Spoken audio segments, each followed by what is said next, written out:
Put them on bench.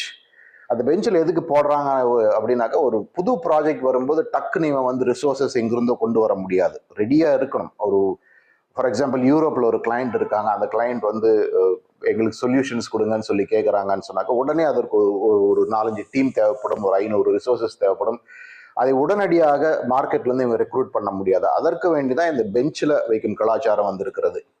அந்த பெஞ்சில் இருக்கிறவங்க எல்லாருமே வந்து இனிவரும் காலங்களில் வந்து தேவையே இருக்காதுங்கிற சூழ்நிலை வந்துருச்சு. அதுக்கு நிறைய காரணங்கள் இருக்கிறது.